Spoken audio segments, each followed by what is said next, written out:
Hi, ഞാനിപ്പോൾ ഉള്ളത് അബുദാബിയിലെ ക്യാപിറ്റൽ എഡ്യൂക്കേഷൻ സെൻറ്ററിലാണ്. ഇത് ശരിക്കും പറഞ്ഞാൽ നമ്മുടെ മലയാളികൾക്ക് മാത്രമല്ല, വിദ്യാഭ്യാസം ചെയ്യണമെന്ന് ആഗ്രഹിക്കുന്ന ഏതൊരാൾക്കും എത്തേണ്ട ഒരു ഇൻസ്റ്റിറ്റ്യൂഷനാണ്.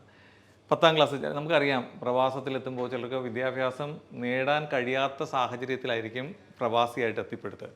ആ പ്രവാസിയായി എത്തിപ്പെട്ടതിന് ശേഷം എന്തെങ്കിലുമൊക്കെ ജോബൊക്കെ ചെയ്ത് അപ്പോഴാണ് നമുക്ക് തോന്നുന്നത് നമ്മൾ പഠിക്കാത്തതിൻ്റെ ഒരു വിഷമം, അല്ലെങ്കിൽ നമുക്ക് സർട്ടിഫിക്കറ്റിൻ്റെ ഒരു ഇമ്പോർട്ടൻ്റ്. അങ്ങനെ വരുമ്പോൾ നമുക്ക് ആശ്രയിക്കാൻ പറ്റിയ ഒരു നല്ല സ്ഥാപനമാണ് ക്യാപിറ്റൽ എഡ്യൂക്കേഷൻ. 10ാം ക്ലാസ്സോ +2ഓ ഒക്കെ നിങ്ങൾക്ക് ഇവിടെ പഠിക്കാനും അതുപോലെ തന്നെ എക്സാം കണ്ടക്ട് ചെയ്ത് അവർ ആ എക്സാം പാസ്സാവുകയും നിങ്ങൾക്ക് കൂടുതൽ പഠിക്കണമെന്നുള്ളവർക്ക് പഠിക്കുകയും അതല്ല നിങ്ങൾക്ക് എഡ്യൂക്കേഷൻ്റെ ഭാഗമായിട്ട് അല്ലെങ്കിൽ നിങ്ങളുടെ ജോബിൻ്റെ ഭാഗമായിട്ട് നിങ്ങൾക്ക് എന്താണോ നെക്സ്റ്റ് സ്റ്റെപ്പ് ചെയ്യേണ്ട അങ്ങനെയുള്ള എല്ലാ ഫെസിലിറ്റിയും ഉള്ള ഒരു ഇൻസ്റ്റിറ്റ്യൂട്ടാണ് ക്യാപിറ്റൽ എഡ്യൂക്കേഷൻ സെൻറ്റർ. ഇത് അബുദാബിയിലാണ്. അബുദാബി നമ്മുടെ ADCB ബാങ്കിൻ്റെ തൊട്ടടുത്തുള്ള ബിൽഡിംഗ്, അബുദാബി കോപ്പിൻ്റെ ആ ബിൽഡിങ്ങിൻ്റെ 2nd ഫ്ലോറിലാണുള്ളത്. അപ്പോൾ നമുക്ക് ഇവിടുത്തെ വിശേഷങ്ങൾ ഇവിടുത്തെ തന്നെ നമുക്ക് മാനേജ്മെൻറ്റിനോട് ചോദിച്ച് അറിയാം, നിങ്ങളിലേക്ക് ഷെയർ ചെയ്യാം.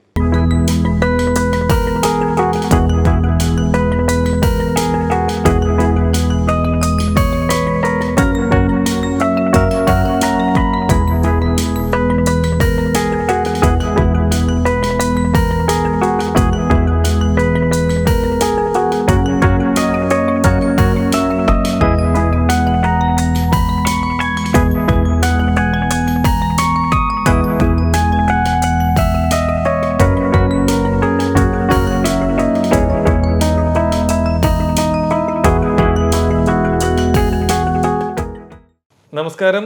TV 24/7 ഇന്ന് അതിഥിയായി വന്നിരിക്കുന്നത് ക്യാപിറ്റൽ എഡ്യൂക്കേഷൻ സെൻറ്ററിലെ മാമാണ്. മാം നമസ്കാരം. നമസ്കാരം സർ. ഞാൻ ഇവിടെ വരുമ്പോൾ എനിക്ക് കുറച്ച് സംശയങ്ങൾ, ജെന്യൂനായിട്ടുള്ള കുറച്ച് സംശയങ്ങളുമായിട്ടാണ് കയറി വരുന്നത്. അതായത് പ്രവാസിയായിട്ട് ഇവിടെ ഒരുപാട് ആൾക്കാരുണ്ട്. അവർ പകുതി വെച്ച് വിദ്യാഭ്യാസം മുടങ്ങിപ്പോയിട്ടുണ്ട്. അവർക്ക് വിദ്യാഭ്യാസം കണ്ടിന്യൂ ചെയ്യണമെന്ന് ആഗ്രഹമുണ്ട്. അങ്ങനെയുള്ളവരെ നമുക്ക് ഈ ഇൻസ്റ്റിറ്റ്യൂട്ട് എത്രത്തോളം ഹെൽപ്പ് ചെയ്യുന്നുണ്ട്?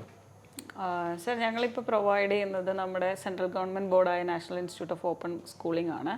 സോ ഈക്വൽ ടു CBSE ആണത്. അതേപോലെ തന്നെ നമ്മുടെ സ്റ്റേറ്റ് ഗവൺമെൻറ്റിൻ്റെ സിലബസിനോടുകൂടെ സെയിം സിമിലാരിറ്റി ഉള്ള ബോർഡ് തന്നെയാണ്. ഇവിടെ നമുക്കെന്ന് പറഞ്ഞു കഴിഞ്ഞാൽ ബാക്കിയുള്ള ബോർഡ്സിനെ കമ്പയർ ചെയ്യുമ്പം ദേ ഷുഡ് ബി അവിടെ നമുക്ക് എന്താണ് മാക്സിമം ഏജ് ലിമിറ്റ് ഉണ്ടാവും. നമുക്കിവിടെ എത്ര ഏജ് ആയാലും അവർക്ക് അവരുടെ എഡ്യൂക്കേഷൻ കണ്ടിന്യൂ ചെയ്യാൻ പറ്റും. ഏജ് ലിമിറ്റ് ഇല്ല, ഏത് ഏജിലുള്ള ആൾക്കാർക്ക് വേണമെങ്കിലും ചെയ്യാൻ പറ്റും. പിന്നെ അതുപോലെ തന്നെ 10th നാട്ടിൽ കംപ്ലീറ്റ് ചെയ്തു, അവർക്ക് ഇവിടെ വന്നതിന് ശേഷമാണ് അവരുടെ 12th കംപ്ലീറ്റ് ചെയ്യണം എന്ന് തോന്നുന്നത്, അതും 10-15 വർഷങ്ങളൊക്കെ കഴിഞ്ഞിട്ടാണ് അവർക്ക് തോന്നുന്നതെങ്കിൽ നമുക്ക് 11th ചെയ്യേണ്ട ആവശ്യമില്ല. നമുക്ക് ആ ഒരു ഷോർട്ട് പീരീഡിൽ 1 ഇയറിൽ ആളുടെ 12th കംപ്ലീറ്റ് ചെയ്യാൻ പറ്റും. അതുപോലെ തന്നെ ഇപ്പം ഇവിടെ നമ്മുടെ പ്രവാസത്തിൽ ചിലരെ സംബന്ധിച്ചിടത്തോളം പാരൻസ് എന്തെങ്കിലുമൊക്കെ ലീഗൽ ഇഷ്യൂസിൽ പെടുകയും അവരുടെ വിസ റിന്യൂ ചെയ്യാൻ പറ്റാതെ വരികയൊക്കെ ചെയ്യുന്ന കേസുകളുണ്ട്. അങ്ങനെ വരുന്ന കുട്ടികൾക്ക് എങ്ങനെയാണ് എഡ്യൂക്കേഷൻ നമുക്ക് കൊടുക്കാൻ പറ്റുന്നത്? നമുക്ക് രജിസ്ട്രേഷൻ ആവശ്യമുള്ളതെന്ന് പറഞ്ഞു കഴിഞ്ഞാൽ ഒന്ന് ആളുടെ ബർത്ത് സർട്ടിഫിക്കറ്റ്, ഇന്നൊന്ന് പാസ്പോർട്ട് കോപ്പി. ഇത് രണ്ടുമാണ് ആവശ്യമായിട്ട് വരുന്നത്. സപ്പോസ് ഈ കുട്ടികൾക്ക് തന്നെ ബർത്ത് സർട്ടിഫിക്കറ്റും ഇല്ല, അതുപോലെ പാസ്പോർട്ടിലും ഇഷ്യൂസ് വരുവാണെന്നുണ്ടെങ്കിൽ നാട്ടിലുള്ള ആധാർ കാർഡ് ഉണ്ടാവില്ലേ, ഏതെങ്കിലും ഒരു വാലിഡിറ്റി ഡോക്യുമെന്റ് മതി നമുക്ക് രജിസ്ട്രേഷൻ എടുക്കാനായിട്ട്. അവരുടെ ഏതിലാണോ പ്രോപ്പർ നെയിമിങ്ങും കാര്യങ്ങളും ഉള്ളത് ആ ഒരു ഡോക്യുമെന്റ്സ് മാത്രം മതിയാവും നമുക്ക് അഡ്മിഷൻ എടുക്കാൻ. അപ്പോൾ ഇവിടെ നമ്മളിപ്പം അബുദാബിയിൽ ഈ എഡ്യൂക്കേഷൻ മേഖലയിലേക്ക് മാം വന്നിട്ട് എത്ര വർഷമായി? ഞാൻ അബുദാബിയിലേക്ക് ഈ മേഖലയിലേക്ക് വന്നിട്ട് 6 years ആയി. പക്ഷെ നമ്മുടെ ഇൻസ്റ്റിറ്റ്യൂട്ട് എന്ന് പറയുന്നത് മോർ ദാൻ 30 years ആയിട്ട് ഇവിടെ റൺ ആയിക്കൊണ്ടിരിക്കുകയാണ്. 30 വർഷത്തിന് മേലെ. അപ്പം നമ്മൾ പല വിഭാഗങ്ങളിലായിട്ടുള്ള കുട്ടികളെയാണ് ഞാൻ കാണുന്നത്. പൊതുവേ ഇപ്പം നമുക്ക് സ്പെഷ്യൽ കുട്ടികളുണ്ട്, വളരെ സ്പെഷ്യൽ ആയിട്ടുള്ള. അങ്ങനെയുള്ള കുട്ടികൾക്ക് എങ്ങനെയാണ് നമുക്ക് എഡ്യൂക്കേഷൻ? നമുക്ക് ആക്ച്വലി ഇവിടെ UAE റൂൾസ് നോക്കുവാണെങ്കിൽ അടക്ക റൂൾസ് പ്രകാരം 17 ഇയേഴ്സിന് മേലുള്ള ഒരു കുട്ടീനെ അവർ സ്കൂളിൽ പഠിപ്പിക്കത്തില്ല. അപ്പോൾ ഈ എഡ്യൂക്കേഷനലി ബാക്കായിട്ട് നിൽക്കുന്ന കുട്ടികൾ അല്ലെങ്കിൽ സ്പെഷ്യൽ നീഡായിട്ടുള്ള കുട്ടികൾ, അവരുടെ പാരൻസിന് അതൊരു ഭയങ്കര ബുദ്ധിമുട്ടാണ്. അവരെ കൊണ്ട് ഈ ഒരു ഒറ്റ സിറ്റിങ്ങിലൊക്കെ 10th എഴുതിയെടുക്കുക എന്നുള്ളത് കംപ്ലീറ്റ് ആണ്. അപ്പോൾ 17 കഴിഞ്ഞ് കഴിഞ്ഞാൽ എന്തായാലും അവർ സ്കൂളിൽ നിന്ന് ബാക്കോട്ടേക്ക് വരേണ്ട ഒരു സ്ഥിതിയിലേക്ക് വരുന്നുണ്ട്. അങ്ങനെയുള്ളവർക്ക് നമുക്ക് ചെയ്യാൻ പറ്റുന്ന ഒരു ഓപ്ഷൻ എന്ന് പറഞ്ഞു കഴിഞ്ഞാൽ, ഒന്നിക്ക് നമ്മളിപ്പോൾ 1 ടൈം രജിസ്ട്രേഷൻ എടുത്തു കഴിഞ്ഞാൽ 5 years ആണ് നമ്മുടെ രജിസ്ട്രേഷൻ വാലിഡിറ്റി വരുന്നത്. ഇപ്പോൾ 2025 ഒരാൾ 10th രജിസ്റ്റർ ചെയ്യുകയാണ്, പല കാരണങ്ങൾ കൊണ്ടും ആൾക്ക് എഴുതാൻ പറ്റിയില്ല, ആളുടെ എഡ്യൂക്കേഷൻ ടിൽ 2030 വരെ ആൾക്ക് ചെയ്യാൻ പറ്റും, അതായത് കണ്ടിന്യൂ ചെയ്യാം. അതായത് 2030 ആൾക്ക് പറ്റിയില്ലെങ്കിൽ ജസ്റ്റ് എക്സാമിനേഷൻ ഫീസ് മാത്രം പേ ചെയ്താൽ മതി, ആൾക്ക് ആ സമയത്ത് എക്സാം എഴുതാൻ പറ്റും. അപ്പോൾ ആ ഒരു ഓപ്ഷൻ ഉള്ളത് കാരണം കൊണ്ട് നമുക്ക് ചില പാരൻസ് എൻ്റെ കുട്ടി പഠിച്ചെന്നെ എഴുതണം എന്നുള്ള ഒരു ഇതുള്ള പാരൻസ് ഉണ്ടാവും. അപ്പോൾ അവർക്ക് എങ്ങനെയാണെന്ന് വെച്ചാൽ സബ്ജക്റ്റ് സ്പ്ലിറ്റ് ചെയ്ത് എഴുതാൻ പറ്റും. ഇപ്പോൾ ഒരു കുട്ടിക്ക് ചിലപ്പോൾ 2 സബ്ജക്റ്റ് ആയിരിക്കും ഫോക്കസ് ചെയ്യാൻ പറ്റത്തുള്ളൂ, 5 സബ്ജക്റ്റ് ഒപ്പരം ഫോക്കസ് ചെയ്യാൻ പറ്റത്തില്ല.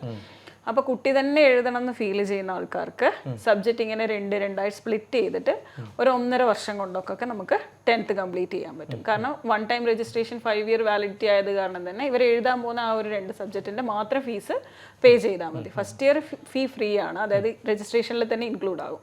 പക്ഷേ സെക്കൻഡ് ഇയർ തൊട്ട് അല്ലെങ്കിൽ സെക്കൻഡ് ടേം തൊട്ട് അവർ എഴുതുമ്പം ഏത് സബ്ജക്റ്റാണോ അവർ എഴുതുന്നത് അതിന് മാത്രം എക്സാം ഫീസ് ചാർജസ് വരും. പിന്നെ അല്ലാതെ ഈ ഓട്ടിസ്റ്റിക് ആയിട്ടുള്ള കുട്ടികൾക്ക് സ്ക്രൈബ് ഓപ്ഷൻസ് അവൈലബിൾ ആണ്. ഇപ്പം നമ്മൾ പുറത്തുനിന്ന് ഒരാളെ ഇപ്പോൾ CBSE നോക്കുവാണെങ്കിൽ ആ കുട്ടീനെ കാണി ബിലോ ഏജ് ആയിട്ടുള്ള കുട്ടികളെ കൊണ്ട് മാത്രമേ CBSEക്ക് സ്ക്രൈബ് ഓപ്ഷൻ പറ്റത്തുള്ളൂ. അപ്പം അതുകൊണ്ട് തന്നെ പാസിംഗ് ഗ്യാരണ്ടി നമുക്ക് പറയാൻ പറ്റത്തില്ല. ഇവിടെ എന്ന് പറഞ്ഞു കഴിഞ്ഞാൽ കുട്ടിയായിട്ട് കൂടുതൽ അറ്റാച്ച് ഉള്ള, ചിലപ്പോൾ കുട്ടിക്ക് സ്പെഷ്യൽ കോച്ചിങ് കൊടുക്കുന്ന ടീച്ചേഴ്സ് ആവാം, അല്ലെങ്കിൽ പാരൻസിന് വേണമെങ്കിലും സ്ക്രൈബായിട്ടിരുന്ന് എഴുതാൻ പറ്റും. അപ്പോൾ ആ ഒരു ഓപ്ഷൻ ഉള്ളത് കാരണം മാക്സിമം അവർക്ക് കുട്ടികളുടെ എഡ്യൂക്കേഷൻ കംപ്ലീറ്റ് ചെയ്ത് കൊണ്ടുപോകാൻ പറ്റും. Okay, great. അതുപോലെ തന്നെ ഇപ്പോൾ ഈ ഇൻസ്റ്റിറ്റ്യൂട്ടിലേക്ക് വരാൻ വേണ്ടി അപ്പോൾ എന്തൊക്കെയാണ് ഇപ്പോൾ നമുക്ക് കോൺടാക്ട് ചെയ്യുക, നേരത്തെ നമ്മൾ അപ്പോയിൻമെൻ്റ് എടുക്കുക, അത് എങ്ങനെയൊക്കെയാണ് അതിൻ്റെ ഒരു ക്രൈറ്റീരിയ? നമ്മുടെ ഇപ്പം പോർട്ടൽ വെബ്സൈറ്റിൽ ഡീറ്റെയിൽസ് അവൈലബിൾ ആണ്. അല്ലാതെ നിങ്ങൾ NIOSൻ്റെ പോർട്ടലിൽ കയറി നോക്കുവാണെങ്കിലും നമ്മുടെ ഇൻസ്റ്റിറ്റ്യൂട്ടിൻ്റെ ഡീറ്റെയിൽസും കാര്യങ്ങളും അതിലും അഫിലിയേറ്റഡ് സെൻറ്റർ ആയത് കാരണം തന്നെ അവർ ഡീറ്റെയിൽസ് ഇട്ടിട്ടുണ്ടാവും. പിന്നെ കോണ്ടാക്റ്റിൽ നമ്മുടെ നമ്പറിലേക്ക് കോണ്ടാക്ട് ചെയ്താൽ മതി. ഓക്കെ, ഇത് ഏതൊക്കെ ദിവസമാണ് ഇൻസ്റ്റിറ്റ്യൂട്ട് ഇവിടെ വർക്ക് ചെയ്യുന്നത്? നമുക്ക് ആക്ച്വലി ക്ലാസ്സസ് നടക്കുന്നത് Monday to Friday ആണ്. അതല്ലാതെ ടിൽ സാറ്റർഡേ വരെ നമ്മൾ ഓഫീസ് വർക്കിംഗ് ഉണ്ടാവും. ഇല്ല ഇനി സപ്പോസ് ചില പാരൻസ് സൺഡേ പറ്റത്തുള്ളൂ എന്നുണ്ടെങ്കിൽ ജസ്റ്റ് ഒരു അപ്പോയിൻമെൻറ്റ് ബുക്ക് ചെയ്ത് കഴിഞ്ഞാൽ സൺഡേ അവൈലബിൾ ആയിരിക്കും. ഓക്കെ, അതുപോലെ തന്നെ ഇപ്പം നമുക്ക് സ്പെഷ്യൽ നീഡ് കുട്ടികളെ കുറിച്ച് ഇങ്ങനെ പറഞ്ഞല്ലോ, അപ്പം ഈ അവർക്ക് ട്രാൻസ്പോർട്ടേഷൻ അല്ലെങ്കിൽ മറ്റുള്ളവർക്കുള്ള ട്രാൻസ്പോർട്ടേഷൻ എങ്ങനെയാണ് നമ്മൾ പ്രൊവൈഡ് ചെയ്യുന്നത്? ട്രാൻസ്പോർട്ടേഷൻ ഇപ്പം നമ്മൾ അബുദാബി സംബന്ധിച്ചിടത്തോളം ഈ ചില പാരൻസിന് ഫീസ് അത്രയും അഫോർഡബിൾ അല്ലാത്ത കാരണം നമ്മൾ നമ്മുടെ ഇൻസ്റ്റിറ്റ്യൂട്ടിൽ നിന്നൊരു ബസ് പാസിൻ്റെ ലെറ്റർ കൊടുക്കും, നമ്മുടെ പബ്ലിക് ട്രാൻസ്പോർട്ടേഷൻ്റെ ലെറ്റർ. അതിന് നമുക്ക് വരുന്നത് 1 ഇയറിലേക്ക് 500 മാത്രമേ ചാർജ് വരുന്നുള്ളൂ.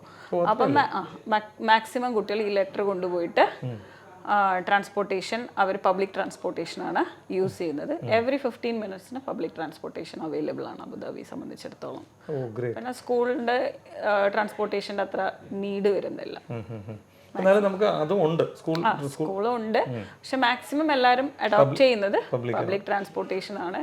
കാരണം 500 ഒരു വർഷത്തേക്ക് 5,000-6,000 സ്പെൻഡ് ചെയ്യുന്നതിന് പകരം അവർക്കൊരു 500-ൽ ട്രാൻസ്പോർട്ടേഷൻ നടക്കുവാണ്. സ്റ്റുഡൻറ് പാസ് കിട്ടും. നമ്മുടെ ലെറ്റർ മാത്രം ഒന്ന് കൊണ്ടുപോയി കാണിച്ചവർ ഒരു ഫോട്ടോയും കൊടുത്തു കഴിഞ്ഞാൽ സ്റ്റുഡൻറ് പാസ് അലൗഡ് ആണ്. ഓക്കെ, ഈ NIOS എന്ന് പറയുന്ന അതിൻ്റെ കറക്റ്റുള്ള ഡീറ്റെയിൽസ് എന്താണ്? ഇതെന്ന് പറയുന്നത് അറൗണ്ട് 86 തൊട്ട് റണ്ണായിക്കൊണ്ടിരിക്കുന്ന ഒരു സെൻട്രൽ ഗവൺമെൻറ് ബോർഡിൻ്റെ ഒരു എഡ്യൂക്കേഷൻ ഫെസിലിറ്റിയാണ്. ശരിക്കും പറഞ്ഞു കഴിഞ്ഞാൽ വേൾഡ് ലാർജസ്റ്റ് ഓപ്പൺ സ്കൂളിംഗ് എന്നാണ് ഇതിന് പറയുന്നത്. ഇപ്പം നമുക്ക് ഇത് കഴിഞ്ഞിട്ട് നോർമലായിട്ട് ഒരു കുട്ടി ഇപ്പോൾ എക്സ്ട്രാ കരിക്കുലർ ആക്ടിവിറ്റിക്ക് പോകുന്ന കുട്ടികളാണ്, അവർക്ക് സ്പോർട്സിലാണ് താല്പര്യം, അല്ലെങ്കിൽ അവർക്ക് വേറെ ഏതെങ്കിലും എക്സ്ട്രാ കരിക്കുലറിനാണ് താല്പര്യം. അപ്പോൾ ആ സൈഡായിട്ട് നമുക്കിപ്പോൾ അറിയാം എഡ്യൂക്കേഷനും അതേപോലെ തന്നെ ഇമ്പോർട്ടൻ്റ് ആണ്. അപ്പോൾ അവരതിൽ ഫോക്കസ് ചെയ്യുന്ന സമയത്ത് നോർമൽ സ്കൂളിൽ പോയിട്ട് അവർക്ക് പഠിക്കാൻ പറ്റത്തില്ല. അതിന് വേണ്ടിയിട്ട് നമ്മുടെ ഇന്ത്യൻ ഗവൺമെൻറ് സ്റ്റാർട്ട് ചെയ്ത ഒരു ഓർഗനൈസേഷനാണ് സ്പെഷ്യൽ ആയിട്ടുള്ള കുട്ടികൾക്ക് അല്ലെങ്കിൽ സ്കൂളിൽ പോയി പഠിക്കാൻ പറ്റാത്ത കുട്ടികൾക്കായിട്ട് സ്റ്റാർട്ട് ചെയ്തതായിരുന്നു.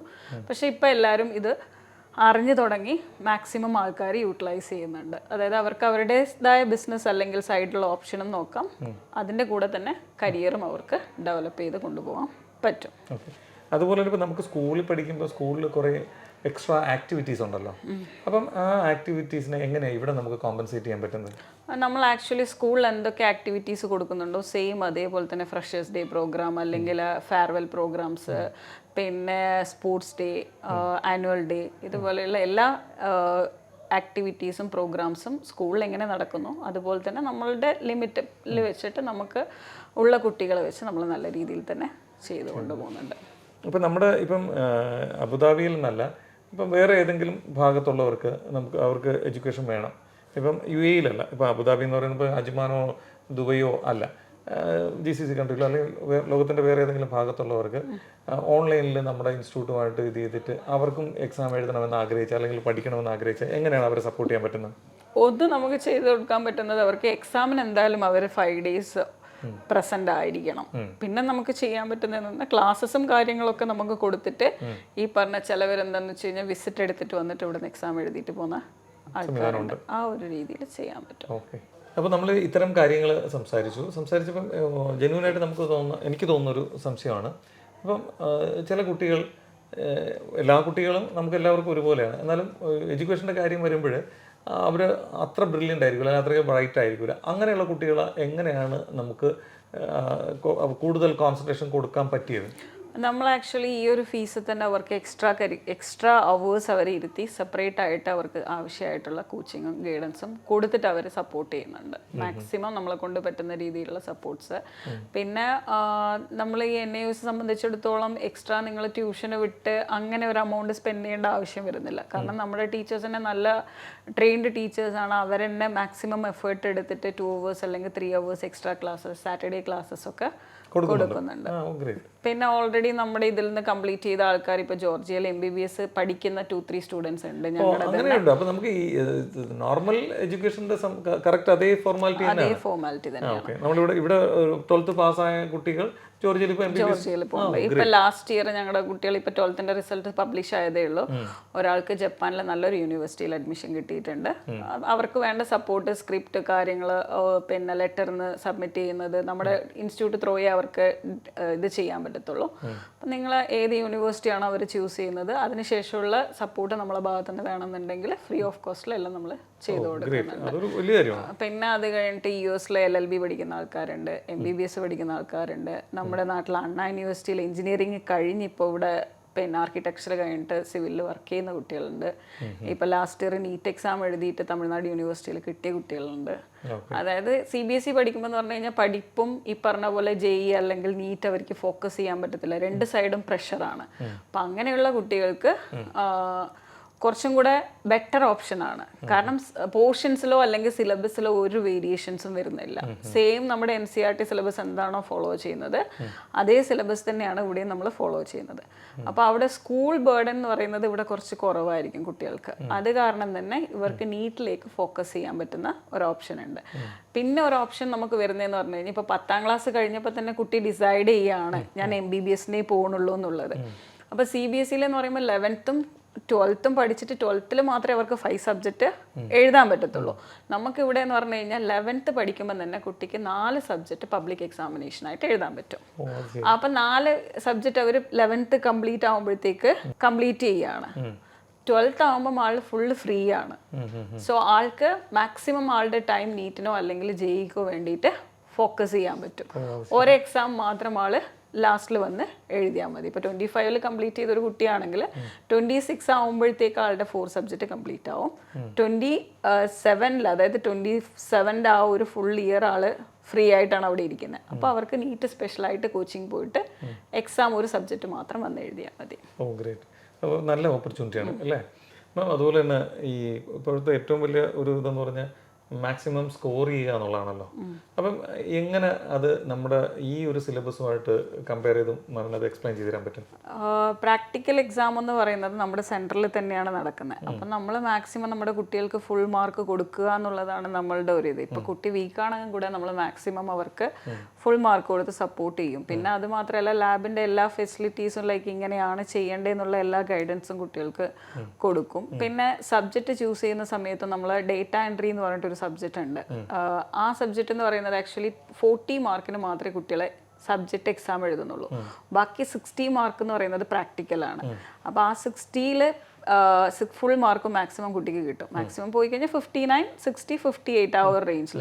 പിന്നെ കുട്ടി തിയറി എക്സാം എഴുതുമ്പോൾ ഒരു 10 മാർക്ക് സ്കോർ ചെയ്താലും കുട്ടിക്ക് ഇവിടെ മാർക്ക് ബൂസ്റ്റപ്പ് ആവും, ആളുടെ പെർസെൻറ്റേജും ബൂസ്റ്റപ്പ് ആവുന്നുണ്ട്. പിന്നെ അതുകൂടാതെ അസൈൻമെന്റ് ഒരു ഓപ്ഷൻ ഉണ്ട്. അപ്പോൾ അസൈൻമെന്റ് പ്രോപ്പറായിട്ട് അവർ സബ്മിറ്റ് ചെയ്യുന്ന സമയത്ത് അതിൽ 20 മാർക്സ് വരുന്നുണ്ട്. അപ്പോൾ 10th സംബന്ധിച്ചിടത്തോളം നല്ല രീതിയിലുള്ള ഒരു സ്കോർ അവർക്ക് ചെയ്യാനും പറ്റും. അത് മാത്രമല്ലാതെ ഇപ്പോൾ 10th പഠിക്കുന്ന കുട്ടികൾക്ക് നമ്മൾ ചില സബ്ജക്റ്റ് വീക്കാണ്. ഇപ്പോൾ സ്കൂൾ നമ്മൾ പോയി കഴിഞ്ഞാൽ ഈ ഒരു 5 സബ്ജക്റ്റ് മാത്രമേ ചൂസ് ചെയ്യാവുന്നുള്ള ഓപ്ഷനാണ് മോസ്റ്റ് ഓഫ് ദ സ്കൂളിലും ഉള്ളത്. Like English, social science, maths, പിന്നെ സയൻസ് ആൻഡ് ടെക്നോളജി, അങ്ങനെ ഒരു 5 സബ്ജക്റ്റാണ് വരുന്നത്. നമുക്ക് അങ്ങനെയല്ലാതെ കുട്ടിയുടെ ഇൻട്രസ്റ്റ് പ്രകാരം ഇപ്പം കുട്ടിക്ക് സയൻസിനോട് തീരെ താല്പര്യമില്ല, അപ്പം അങ്ങനെയുള്ള കേസസിൽ നമുക്ക് സയൻസും മാത്സും ഒഴിവാക്കിയിട്ട് ഹോം സയൻസ്, പെയിന്റിങ്, അങ്ങനെ different varieties of subject options available ആണ്. ഇന്ന് സബ്ജക്റ്റ് തന്നെ നമ്മൾ പഠിക്കണം എന്നില്ല. ഒരു സബ്ജക്റ്റ് ഇംഗ്ലീഷ് കമ്പൽസറി, അതെന്തിനാന്ന് വെച്ച് കഴിഞ്ഞാൽ നമുക്ക് ഡിഗ്രിക്കൊക്കെ പോകുമ്പോൾ നമ്മുടെ ലാംഗ്വേജ് ഇംഗ്ലീഷ് ആയിരിക്കണം, നമ്മൾ മീഡിയം ഓഫ് ലാംഗ്വേജ് പഠിച്ചത് ഇംഗ്ലീഷ് ആയിരിക്കണം എന്ന് ചോദിക്കുന്നത് കാരണം ഇംഗ്ലീഷ് കമ്പൽസറി ആയിട്ട് കൊടുക്കും. അതിനുശേഷമുള്ള 4 സബ്ജക്റ്റ് പാരൻസിന് അല്ലെങ്കിൽ കുട്ടികൾക്ക് ഡിസൈഡ് ചെയ്യാൻ പറ്റും. അവരുടെ ഫ്യൂച്ചർ ഏതിലേക്ക് പോകണം അതിനനുസരിച്ചിട്ട് നമുക്ക് ഓപ്റ്റ് ചെയ്യാൻ പറ്റും. ഓക്കെ ഓക്കെ, ഒരു ഡീറ്റെയിൽ ആയിട്ടുള്ള കാര്യമാണ്. അപ്പം ഈ മാമിനെ കോൺടാക്ട് ചെയ്യാൻ വേണ്ടി അല്ലെങ്കിൽ നമ്മുടെ ഇൻസ്റ്റിറ്റ്യൂട്ടിനെ കോൺടാക്ട് ചെയ്യാൻ വേണ്ടിയോ ഉള്ള നമ്പർ ഒന്ന് പറയാമോ? എൻ്റെ നമ്പർ 05864444983. ഓക്കെ, ഈ നമ്പറിലേക്ക് വിളിച്ചു കഴിഞ്ഞാൽ മാം ഇത് ചെയ്യുന്നതാണ്. അവർക്ക് വേണമെന്നുള്ള എല്ലാ സൗകര്യങ്ങളും ചെയ്തു കൊടുക്കുന്നതാണ് അല്ലേ? അപ്പം താങ്ക് യു മാം, ഇത്രയും സമയം അവർ TV 24/7 ഈ വിവരങ്ങൾ, വാലിഡ് ആയിട്ടുള്ള കുറേ വിവരങ്ങൾ ഷെയർ ചെയ്തതിൽ താങ്ക് യു.